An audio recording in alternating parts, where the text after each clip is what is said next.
Another sign of sensitive, dry skin is redness of the skin, pinkness of the skin, or a purple hue of the skin in darker skinned individuals.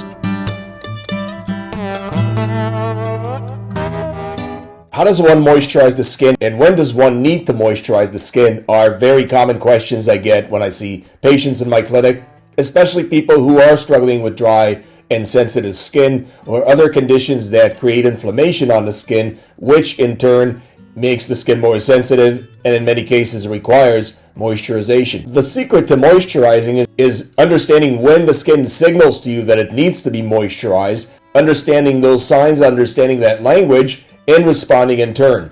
In certain cases, when you know that the skin will become drier and sensitized because it does so regularly, it's okay to stay ahead of the curve and moisturize in advance, even though the skin may not be dry or sensitive at the time that you apply the moisturizer.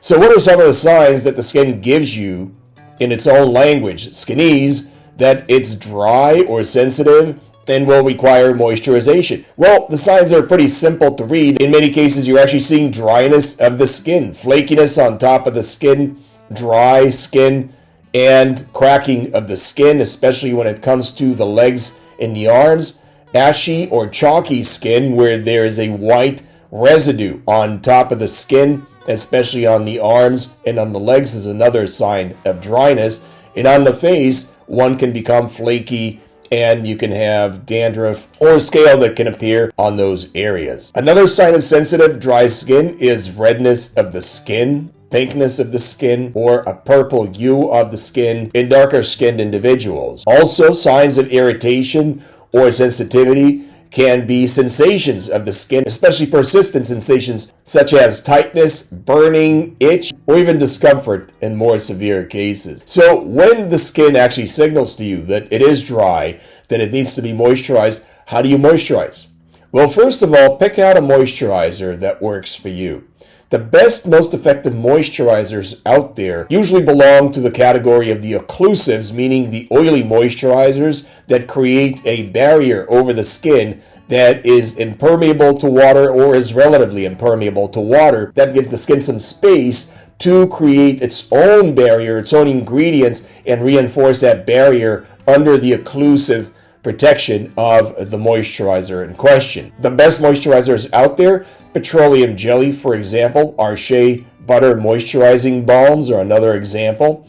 And there are other moisturizers that utilize petroleum jelly. They're not petroleum jelly, but they are diluted petroleum jelly, such as the CeraVe Healing Ointment and Aquaphor Healing Ointment, both of which use petroleum jelly as their only active ingredient and are occlusive moisturizers as well. There are other classes of moisturizers and moisturizing ingredients. Specifically, humectants are very important because they can draw water to the surface of the skin. So when you apply a humectant moisturizer to the skin, you may get a benefit by adding more water content to the surface of the skin. Humectant ingredients include glycerin, hyaluronic acid, and ammonium lactate and urea in some prescription grade moisturizers, and those can be very helpful in very problematic, troubled areas of the skin, especially on the arms and on the legs. Now, how do you apply a moisturizer? It's very important to apply a moisturizer in a way that will make you want to come back for more. If you use the moisturizer, you end up with too much on the skin, or the experience is unpleasant for whatever reason, you're not going to want to moisturize. And if your skin is dry and sensitive, you're certainly going to miss out on the health benefits of moisturizing and keeping the skin intact and healthy. So what do? Well, the trick is, especially with the occlusive types, with the greasy moisturizers, is to use as little as possible and spread out the moisturizer until you run out of moisturizer to spread, meaning there's no residue left. And the only indication that you get that you've used the moisturizer is that the skin looks nice and shiny, subtly nice and shiny.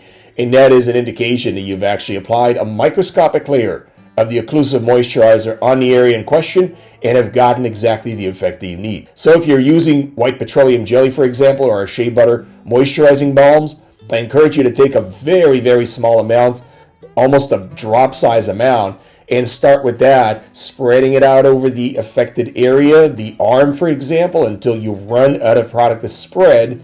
and end up with the shine that we discussed. Same goes for the legs, same goes for the face, every area. You do not want to end up with any residue of the moisturizer on the affected area so that you don't use too much, you don't end up staining anything, and it doesn't look shiny and ridiculous, which it can if you have used too much.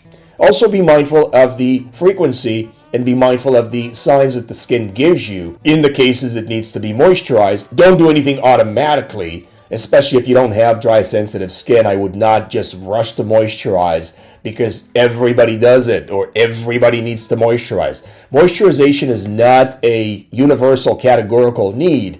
It is a need of certain people with dry, sensitive skin or other skin conditions that may benefit from moisturization, but certainly not everybody needs to moisturize. You have to weigh the condition of your skin, your life circumstances, and whether or not you need to moisturize. If you've enjoyed this video, don't forget to subscribe to this channel. Also, don't forget to share and like this video. For a broader discussion of skincare tips and how to understand the language of the skinnies, pick up my book, 6 Skin, Skincare Made Simple on Amazon.com, now available in audio at the link below.